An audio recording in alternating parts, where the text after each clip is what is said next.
Blog Talk Radio.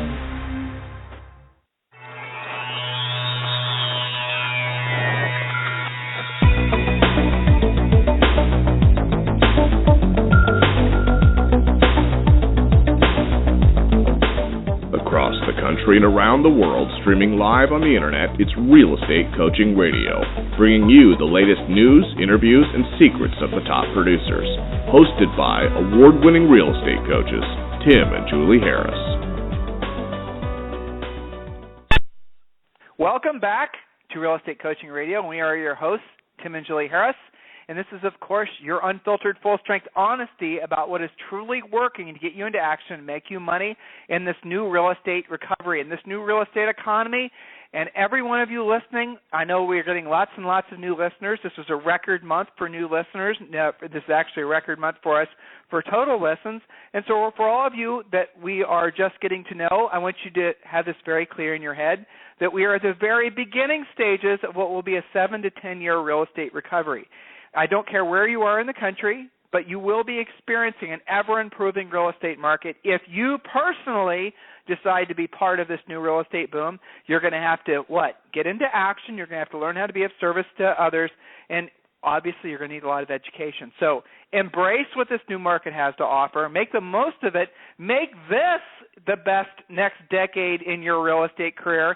And if you had a fantastic, maybe 10 years ago or 7 years ago, the real estate boom you thought was the high water mark of your real estate career, it ain't going to be nothing compared to what we're entering into now, for sure. All the ships, all the trains, all the signals, all the smokestacks, everything is going in your direction. So embrace it and make the most of it. So, Julie, welcome to the radio show today. Thank you so much. I was thinking about the saying, ride the horse in the direction it is galloping. Yes, exactly. Well, that's actually a good point, isn't it?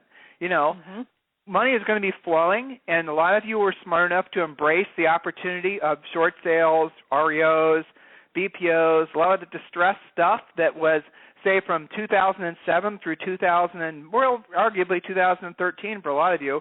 It was, and maybe depending on where you are in the country, it still is the single best opportunity there is for you to help others and make money. But for a vast majority of you, even those of you who are in the markets where there's still a lot of underwater owners, because there are still 10 million underwater owners, and if you add to the list of near underwater, those would be underwater if they put their houses for sale, the list doubles to 20 million. So there's no place in the country where you're not having still a lot of distressed owners. But if you're now realizing that, yes, there's still opportunities in distress, at the same time, there's a lot of opportunity for those who are in equity positions, for those who are entering back into the housing market. Well, you've got to work both ends of the market. So to Julie's point, a lot of you were smart enough to embrace the market that was. Now you've got to be smart enough to embrace the market that is and that will truly be. So get into action on that. So, Julie, today's radio show topic is one of our favorite topics because it's probably one of the things that causes absolutely positively the most confusion amongst agents, and that is building a real estate team. So the topic of today's show is smart teams versus dumb teams. Now, I chose that title because I wanted it to be a little bit incendiary. I want you guys to maybe take a little offense to that title so you'll listen, right? Because the simple fact is, and Julie's got a great story she's about to share, the simple fact is, and ready for it, wait for it, in most cases, real estate teams are dumb. You shouldn't be doing a real estate team. You shouldn't be thinking about a real estate team, assuming you have your head screwed on straight about what your true purpose is in the real estate business. Big assumption. So, Julie, what's your story? Okay, great. And this is hot off the presses, right? So I have a new breakthrough student who is a one-on-one coaching client, and she is in Centerville, Ohio. So she is a fellow Buckeye, and she gets extra bonus points for that. But Kim is also military personnel, and she has some connections there to Wright-Patterson, and that's one of her main centers of influence. Well, Kim has recently moved from a different base in Virginia and is rebuilding her real estate practice. So our first coaching call, she says, what's the fastest way to build listing inventory? I said, unrepresented sellers for sale by owners. She said, okay, tell me what to do. We went over the script. She went last week, talked to 5 for sale by owners, just emailed me that she took a listing in 30 minutes. The for sale by owner, unrepresented seller, says to her, all right, I've given it my 2 weeks. I'm ready for you to list it. Come over tomorrow. Nice. So she tomorrow was today now, and she just emailed me. Took her 30 minutes. He was ready to sign. She's so glad that she talked to 5 for sale by owners, and if it's 1 for 5, then she's up for more of this type of activity. Okay? So, I mean, I think it's just, I'm so proud of her because she's literally still unpacking her boxes from moving back to Ohio from Virginia. Okay, and she's being very coachable and taking action. She also put a buyer in contract this week. Now, she wasn't completely thrilled with the amount of homes she had to show this buyer and the back and forth negotiating, and her comment to me was, I guess that's just the reinforcement I needed to convince myself to be more of a listing agent. Well, yeah. So lots of textbook coaching in that one, right? Well, she was making it easy on you, right? You just had to listen while she was coaching herself. Well, I mean, honestly, agents who are coachable are a pleasure to coach. It is related. They are, definitely. So, you know what, Julie, you're reminding me to remind all of our current students that we do have the new For Sale by Owner script. It is live on the site. Julie, do you know what Real Estate Coaching Essentials section that is in? Do you know if that's in the first one? It's right now, it's in level 1 under scripts. Okay, so we did put that one up. Julie edited the script. You guys can listen to the audio that I did so you can understand how it all works. I've been role-playing that script with a lot of my students for the past couple days, and obviously they love it. It works extremely well. So existing coaching students and all of the rest of you who are working for Sale by Owners, definitely embrace that script. The new expired script is also done, and it's going to be posted. So all of you who are existing students, make sure you're using the newest scripts.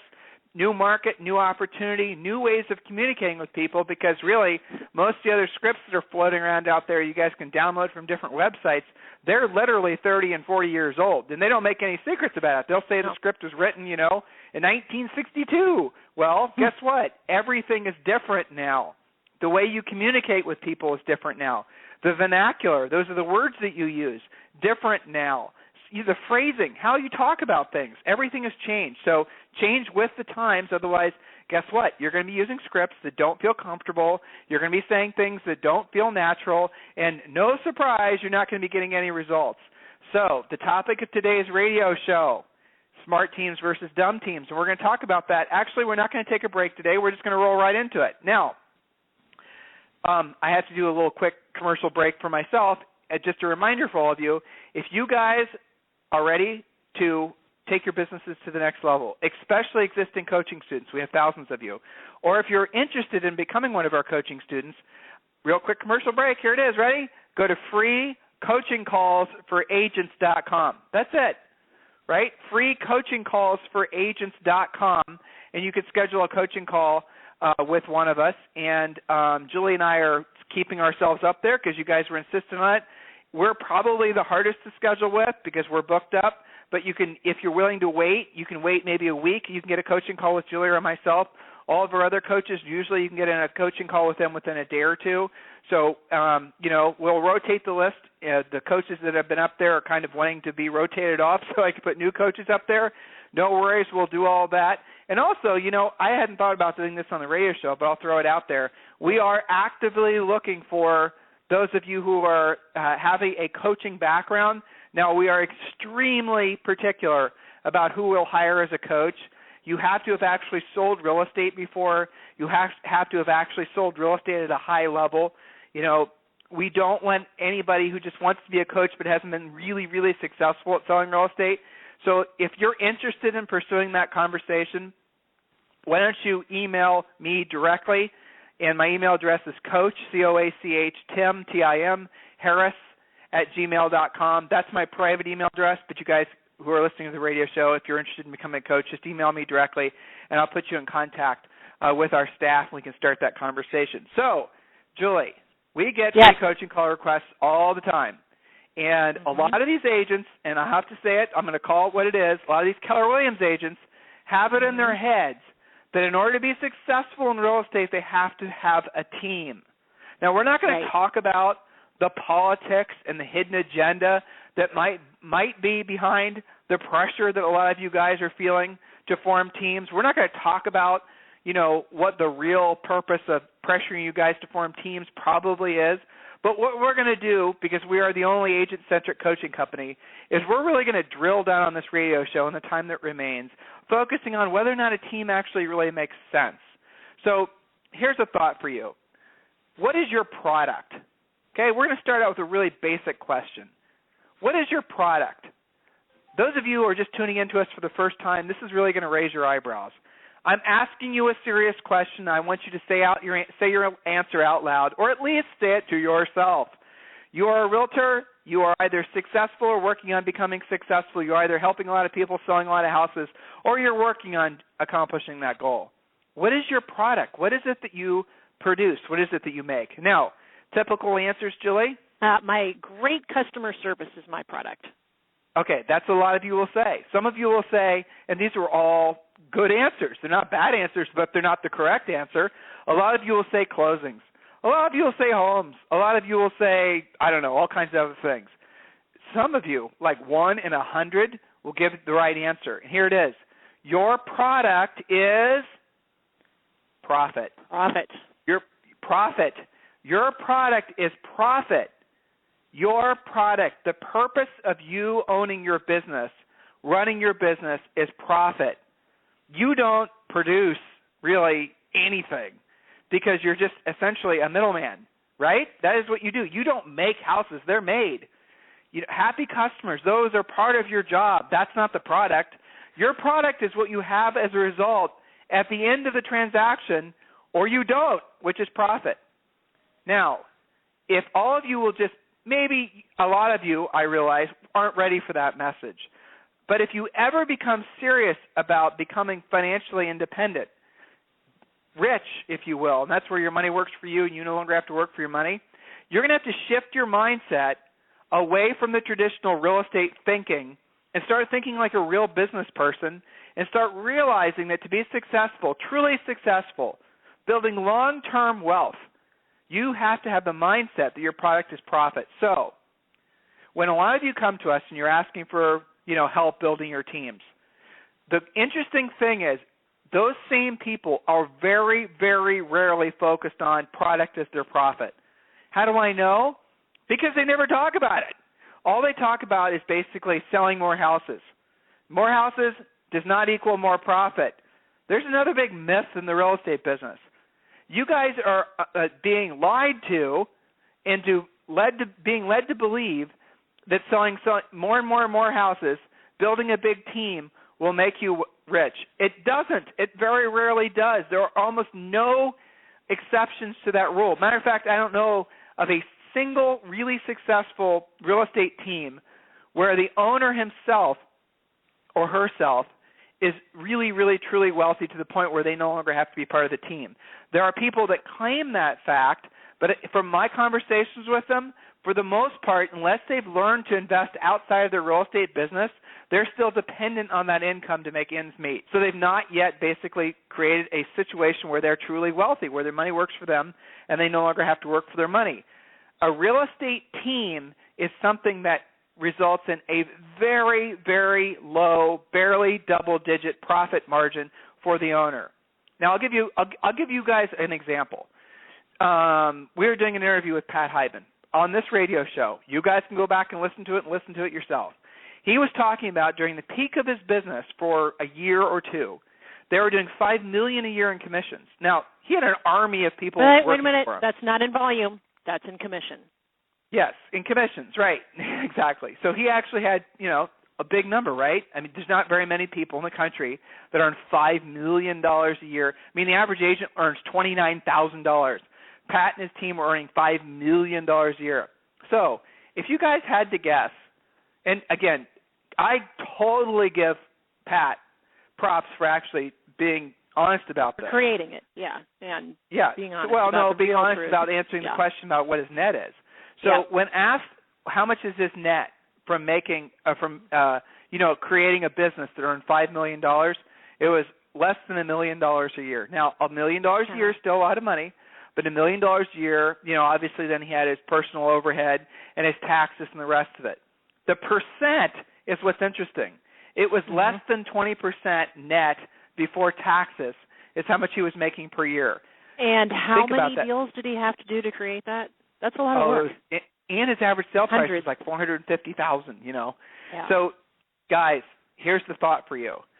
Many of you can build very successful, easily managed businesses with just you and an assistant, or maybe you, your spouse, and an assistant, and the assistant is the transactions coordinator, around nothing other than listings. And I'll give you a really beautiful, simple way to think of this.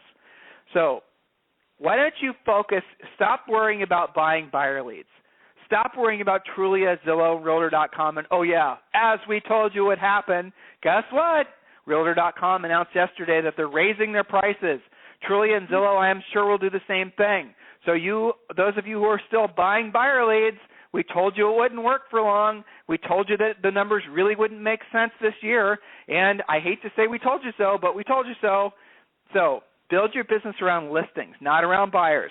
Building your business around buyers means you are constantly going to be spending all your life energy trying to, shuttle people around and be a tour guide. Build your business around listings. Here's the mindset shift. If you had right now, and some of you already have this number, but I'll just pick an easy number, and some of you have far more. I have some of you guys who have hundreds of listings at this point, but if you had 10 listings at all times, and let's say you're in, average middle America where the average sale price is, let's just say, $200,000. You had 10 listings at all times with an average sale price of $200,000. Statistically, depending on your absorption rate and a bunch of other stuff, but we can safely assume that you would have 3 of those listings sell per month, right? Maybe 4 one month, maybe 2 another month. Who knows? Christmas, December, you might only have 1. But overall, on average, you'd have 3 sell per month. Can we all agree to that? I'm sure we can. Reasonable.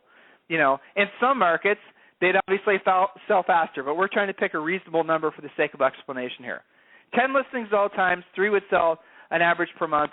In middle America, where your average commission is going to be, say, $6,000, right? Just one side, 6% listing on a $200,000 listing, 3% times $200,000 equals $6,000. Now, again, I'm not even taking into account broker splits or anything like that, just making a very simple example to show you guys the beauty of understanding how to actually run a profitable real estate business. 10 listings all times, 3 listings sell on average per month. Each of those listings is worth $6,000. That's $18,000 a month. That's over $200,000 a year, $220 basically, a little less than that, a year if you had 10 listings at all times. So all of you right now are getting emails, communications of all varieties from all these different people trying to sell you into this whiz-bang thing. Julie had a coaching student this morning who took his coaching call from his car, which I hate, and I asked him why, and he was very reluctant to tell me, and finally he confided in me that he was going to an SEO conference. Okay, whatever. He confessed, you mean? He confessed. All right, Yeah. Well, fortunately for him, he'd also prospected since our last call. He'd set 6 listings. He set 6 appointments, and so far he'd taken 3 of them. So I told him to go have fun with all of his Star Trek buddies at the SEO conference and Nanu and the rest of it, right? So that's fine. But here's the point. If you had 10 listings at all times and you had a consistent income of $18,000 a month, some months more, some months less, but $18,000 on average, how much better would your life be? Would you be still having to buy? Would you still be having to buy buyer leads? Would you still be having to waste your time and energy and monies on all the things that you do? So, Julie, that is the essence of what all these guys should be embracing. Mm-hmm. Do you need a big team to do that, Julie? Absolutely not. Right. To have 10 listings and to get to 10 listings, how many do they need any staff, by the way? No, you actually don't. You do need to be efficient and keep in mind what your mission is, which is more listings. I mean, take the example that I used at the top of the call. Kim, 1 week, 1 new listing, talk to 5 FSBOs. She's there. What if she does that for 10 weeks in a row? 10 listings. Not to mention what they'll throw off. Does she have an army of assistants? No. So here's another thought. I see a big trend. Those of you who are still buying buyer leads, I got a free coaching call. I'm looking forward to talking with this guy. I think tomorrow, next day, and he's spending $6,000 a month. Yeah. Yes, with Trulia, Realtor.com, and Zillow, buying buyer leads. And what's his email to me? He wants to please learn how to be a listing agent. Be my pleasure to show him how, because he understands the insanity of buying buyer leads. He understands the insanity of building your business based on buyers. The reality of it is, guys, is this other trend of buying buyer leads from Boomtown, from all these other sources. and then having this army of agents that somehow miraculously are going to go out there and earn you a bunch of money, it won't work. Now, you might run a bunch of units through. You might become the top-selling realtor in your marketplace off units, but it doesn't necessarily mean you're going to make any profit. Is your point to make profit? Why don't you focus all your energies on how to become a listing agent? Maybe never build a team. Maybe never worry about who's number one in your marketplace, knowing that of every month that you earn the $18,000, you're saving 60 and 70%. How much better off would you feel? How much less stress would you feel? Imagine it. If you knew every single month you're going to make $18,000. Now, here's the fun part. How many of you have sale prices, I'm thinking of like a lot of you, who, you know, 500,000, 600,000, 10 listings at all times, and you're selling 3 per month, and your average commission is $15,000, you're making almost $600,000 per year. And all you had to do is get to 10 listings at all times. You really technically don't even need a transaction coordinator at that point. You have a nice, steady, even business. Now, why does our industry not champion those of you who are smart enough to listen and set up your businesses like that? Why is it that we don't celebrate the agent or the agent and the one assistant who's, you know, not selling 1 million houses per year but making killer profit margins? You want the answer? Julie, what's the answer? Well, if there's only 1 or 2 of you to pay your dues to the broker and various other entities, it's not as profitable for that end of things, is it? It's part of the not necessarily sickness growing of the brokerage. There you go. It's part of the sickness, honestly, of this industry. That's the reality of it. The industry is built around the idea that in order for the brokerages to survive, in order for the big brands to survive, you ever notice, guys, how when Keller Williams and RE/MAX and all these other companies, what they like to brag about is how many agents they have. Do you ever notice that? Have you ever thought about that? So the industry's focus is obviously on bodies because they know statistically, and this is unfortunately how it works, that most agents are going to get into business, they're going to sell to their centers of influence and past clients, and they're going to fail out of the business in 24 months. So the mindset of the industry is that of a body shop, and that's actually what they call themselves. So they'll, in essence, their job is to always get more and more bodies in. So if they can convince you as an individual agent that your success will only come if you hire a bunch of agents to work for you as part of your team, if they actually convince you of that, you become recruiters for them. You're then out there looking for agents to add to the brokerage, to add to the bragging rights of we have 75,000 agents. Have you ever thought about that? How is that the best thing for you exactly? How is it the best thing for you to do anything other than learning how to become a fantastic listing agent, learning how to have a huge, incredible net profit per transaction, and then reinvest that money? A lot of you are buying rental properties and things like that. Can you please explain to me how having a big team, oh, but Tim, I get to buy my time back. I get to have leverage. You know what? I buy off on that. If you're at a certain point in your career, in your life, when you have enough money, when you have built wealth, when you are essentially, by definition, rich, where your money's working for you and you no longer work for your money, and no, I'm not talking about the profits that hopefully are coming from your real estate team. I'm talking about other sources. If you've gotten to the point in your career where, you know, maybe you're older and you're not necessarily you have no interest in working as hard anymore, I totally respect that. And you have the skill to actually train somebody properly if you are going to delegate. Yeah. But, you know, and at that point, if you're like that and you're saying, Tim, I could, and I have coaching clients like that, I absolutely do. And, you know, you're saying to yourself, well, you know what? I'm well off. I've got my house paid off. I've got, you know, enough money coming in every month from passive investments to more than enough cover my overhead. I want to take more time off so I can travel and enjoy my life, enjoy my grandchildren. Congratulations. You kicked some serious ass. You have been successful. And absolutely, let's build your team. But anybody other than that, if your situation isn't basically like that, you know what? It doesn't make sense. It's not the best thing for you. It'll never make sense. And don't be convinced otherwise. It just doesn't make sense for all of you guys to spend your life energies doing anything other than learning how to be phenomenal listing agents. So, you know, the title of today's radio show, Smart Teams versus Dumb Teams. What have you learned? Maybe the whole thought of having a team is dumb. Ooh, dumb.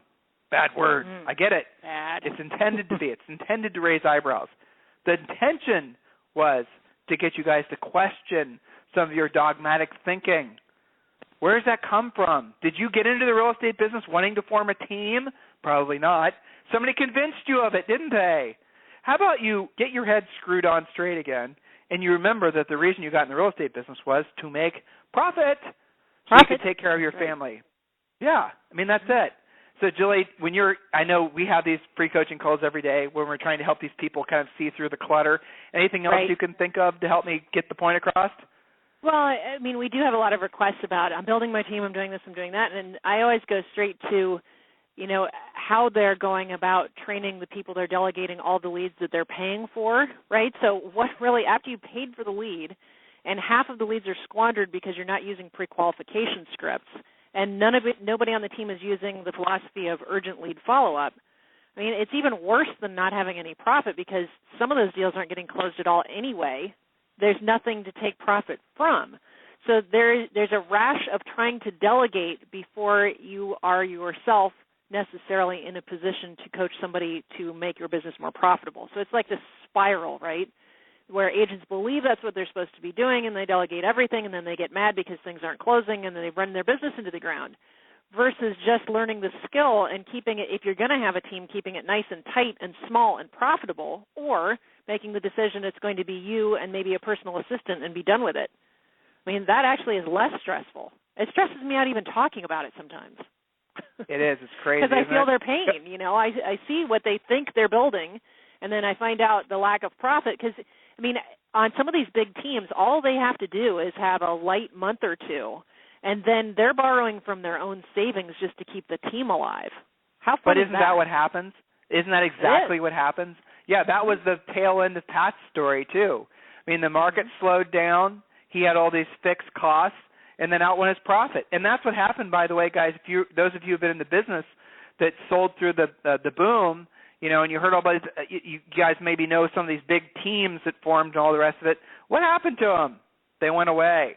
But I see that trend picking up again, and the people that are starting to embrace it are the ones that didn't learn their lesson the first time. But for the most part, it's those of you who came in the business during the real estate crash or have entered back into the business having been out during the real estate crash. So, you guys need to open up your eyes and realize that at the end of the day, sure, a smart man learns from his mistakes, but a brilliant man learns from the mistakes of others. You need to accept the fact that the whole team model is probably not something you should be pursuing.